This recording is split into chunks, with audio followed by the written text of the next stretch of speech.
everyone, welcome to today's tutorial. Today we are going to be working with the Happy Haunting collection from Simple Stories. This collection includes 12 pattern papers along with a sticker sheet. I also bought separately the chipboard stickers and the journaling bits and pieces. Okay. We are going to be making 4 pages, so 2 sets of double pages, so a double page layout. And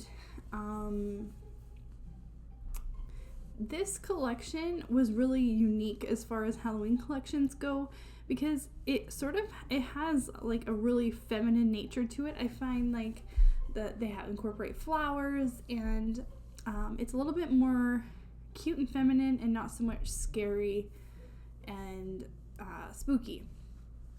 So with that being said, I decided to go with 2 double page layouts. My inspiration for this kit was my daughter in Halloween. She's more into it than my boys are. So I had a few extra pages that I could do that had a more feminine touch to them. Okay, so we need 5 sheets of cardstock. So we need 2 Blackberry Swirl from Basil, and then the other 2 colors I picked from Stampin' Up. So we needed 2 of the coral color, which is Calypso Coral, and then 1 of that pink color, which is Blushing Bride from Stampin' Up. That coral color in this collection almost seems to replace a traditional orange color in a Halloween kit. So here I really love these 3x4 elements. I think there's a lot of journaling opportunities on that. So I'm going to go ahead and save that paper and put it to the side right away. Now my first accent paper, as you guys know, I like stripe or plaid, but I decided that I kind of really go to that all the time. So I was going to sacrifice these 4x4 elements here and go ahead and use this like zigzag kind of a pattern as my accent instead of that plaid paper. Now I feel that plaid paper does compete with that other zigzag paper, so we're going to go ahead and put that one to the side, and we're not going to use that one either. So now we need 4 background pages and 3 accents. So for backgrounds here, I thought about combining these 2 because they're both stars, but the black base background and then the orange background just didn't look good together, so I decided to go with these 2. They're a different pattern, but they both incorporate all the colors and have a black base, a black background. So this page also stood out to me because it had the writing on it, but what I love about it is that the writing is very understated. I find you have to look at it for a really long time to actually read the words. So it almost is more like just like a pattern paper, but then when you really focus on it, then you see Halloween. But because the words are not as in your face, I feel like it's just like a beautiful black and white accent paper. Okay, so I didn't want to use these as my backgrounds because, first of all, they're flower print. When you look at just the pages, they don't say Halloween to you at all, but there's so many accents and embellishments in this collection that incorporate Halloween and flowers, or just flowers themselves. So if you don't want to do this as a Halloween page, you could simply make this flower based and make this not about Halloween if you wanted to.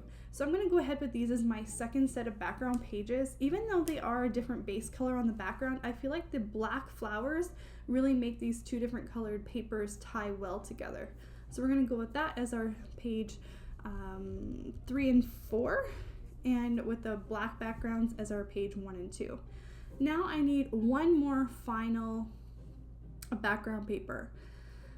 Accent paper, sorry. So looking at this, I felt like the dots competed a little bit too much with the background from my black and white, or my black background, and same thing with that orange. I felt like it just didn't say enough about Halloween to me, so I went with these spiderweb papers. Now I didn't know if I wanted to go with a black base or a white base pattern paper as my final accent, but I decided to go with this dark one. I felt like, because it's going to predominantly be on page 3 and 4. Actually, I think it's only going to be on page 3 and 4, so I felt like this worked better on top of the flower backgrounds.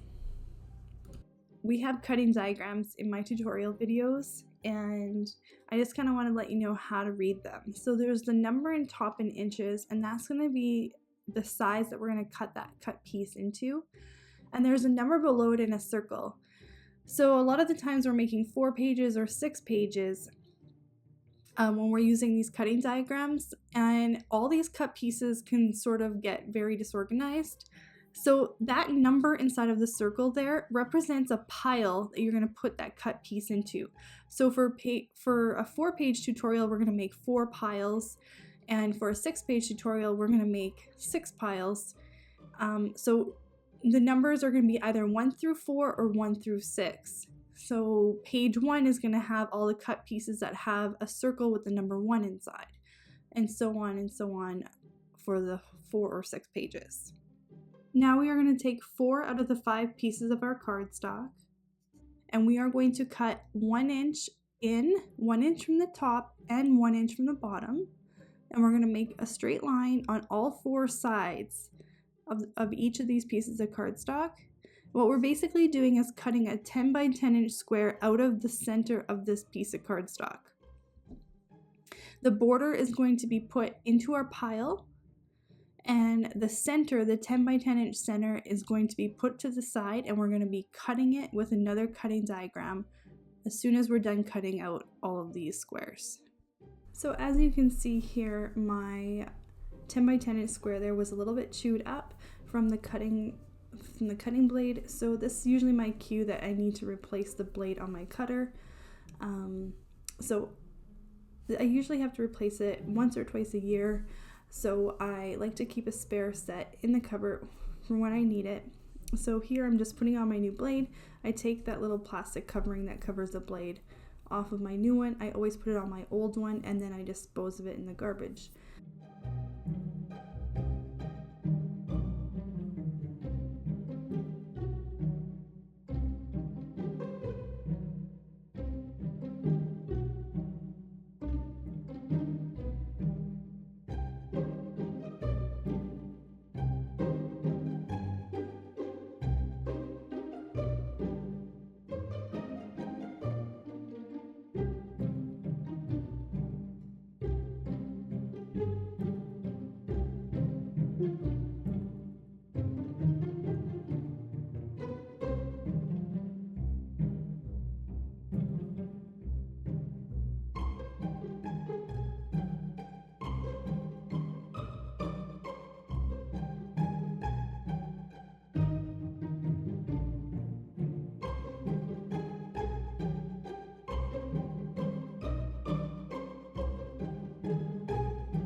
Okay, so for our background papers, we are going to be cutting off 0.25 inches on one side and 0.5 inches off on the other side.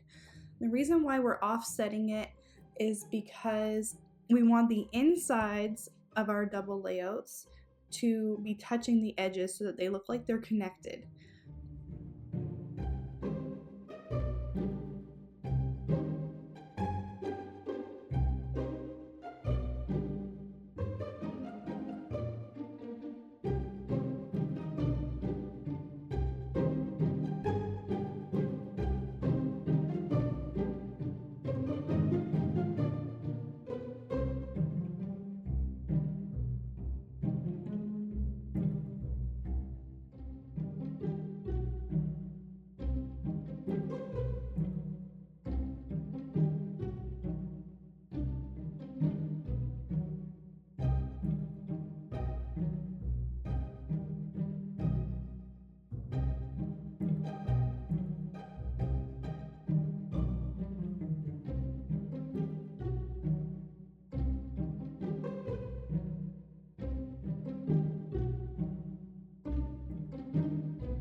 Okay, to start things off here, I spread out all of my embellishments. I also pre-cut all of my 3x4 journaling cards. And here I'm going to cut out this 4x6 journaling card, and I think I'm going to use it on the next set of pages. So here I'm going to stick with the flower theme on this page and do it really cute and feminine. So I started off with two of these 3x4 journaling cards. That one I tucked in behind that 4x6 photo area, and this other one here that says Scary Cute, I replaced that 3x4 photo area that's matted with that pink cardstock. And what I plan to do there is not use it as a journaling card, but I plan to put a photo area underneath that where it says Scary Cute, and put a photo in that and cut it to the same size as that white rectangle area. And here I'm trying to use up all the flowers that we have as embellishments. I want this page to be very flowery and cute, and I feel like you could actually there's enough elements, I think, that are not specific to Halloween that you could almost make this page, this set of double pages, not Halloween themed at all. You would just have to replace that spiderweb paper in the background with a different paper, and then you could get by with replacing some of the Halloween themed elements that I put on this page with other elements. It would be a great way to utilize this collection if you don't need as many pages as I did. So I could get away with making a very feminine set of pages here, because in my life, my daughter, she trick-or-treats with her friends, and then my son trick-or-treats with his cousins or his friends as well. They don't trick-or-treat together anymore, so this page I could definitely theme it for my daughter, which worked out really, really nice. So what I'd like to do while I'm building the pages here is kind of discuss the whole past year and what I had going on, and then my next year with my channel. So in my first year of having my channel, my whole purpose was to introduce the cutting guides and show you guys a system that worked for me to get me out of my scrapbooking slump and get me inspired and give me a system that I wanted to have in place that just gave me a starting place to start my scrapbooking again. And I told myself that I would not quit before the 1 year mark hit. I set that goal for myself. That way I didn't get tempted to, it would be a way for me to not ever get discouraged with, unreal expectations or anything like that. So my 1 year mark hit, and I reached the goals that I had set for myself. And now I'm sort of thinking about the next year coming up and what I want to do with my channel. And I definitely want to introduce more cutting guides. I know people have requested me to do like 4x6 like collections, or a cutting guide that only used 4x6 photos, like not cutting down any photos. And some people have requested cutting guides that had more pictures on a page, more double page layouts. I would love to hear suggestions from you guys on what you'd like to see and see if I can come up with something. I know some people have been asking about heritage albums, and here's my sort of take on heritage albums is, first of all, I've never done one, and I'm not scared of doing one. It's a lot of work to do one. I don't really have the pictures that I need to do them in my possession, so it would require a lot of effort from other people to start collecting information and photos. But it's definitely something that I would be interested in doing. Now, my other thought with heritage albums for me is that heritage albums to me seem like a digital scrapbooking thing. Heritage albums to me are something that other people would want copies of, and that the pictures being used in these albums would mean a lot to more than just one family or more than one person. So heritage albums for me seem like a project that I would probably do digitally. Let me know what your thoughts are on that, and how you guys even begin collecting that information, and how do you guys set up your albums if you are working on a heritage album. I'd love to know some of your input.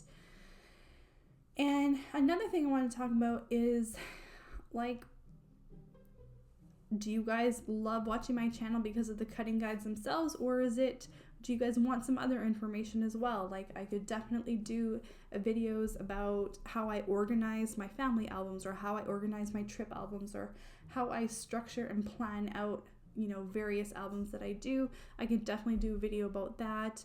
I can do a video about organization or any other things that I do with scrapbooking. So let me know if there's anything else besides cutting guides you'd like to see. I definitely want to be open-minded in this next year and introduce some new things, whether they be new cutting guides or some video, other how-to videos regarding scrapbooking. So back to the page here. We're working on our second set of pages here now. So on the previous page, I did a lot of what I normally do. I made some clusters, I used the chipboard elements, I popped up a lot of stickers, and just created some layers that way. So here we have sort of a border of houses on this sticker sheet. So what I'm doing here is I'm cutting them in various sections. So what I want to do is I want to be able to sort of lay them out in a straight line as well, but I want to pop up some of them and recess and leave some of them stuck onto the page, and then layer maybe a set of pumpkins in front of one of the set of houses, just to create a depth effect and give it some interest. So here I popped up this particular element of houses here that I'm going to put in the middle, and then I overlapped it in front of that tree with that other house attached to it that is adhered directly to the page. So it doesn't look like it so much right now from a top view, but when you look at it in real life, it does have that depth element, so it really does help. And then that chipboard element it's not chipboard, it's a sticker with the cat and the pumpkin. I popped that up as well and put it in front of that tree. So again, it makes it look like something's in the background and something's at the forefront. Okay, and then I directly stuck down this house at the bottom behind the chipboard titling that says Happy Halloween. And now I'm just sort of creating a cluster at the bottom of that pink 3x5 photo area with the number 31. And I'm gonna change that. I don't like how the circle and pumpkins and that spooky titling worked out, so I'm gonna kind of change it up a little bit. But first I'm going to the top of that journaling area, and I want to put something beside that 3x4 photo area and on top of that journaling card. And I like this titling here that said Trick or Treat. And when I popped it up, I really loved how it looked on top of that journaling area. So I sacrificed a little bit of writing area and I put this titling in, but I feel like it really tied in the same font that from the Happy Halloween side, like on the other page, and it just popped off of that journaling card really nicely.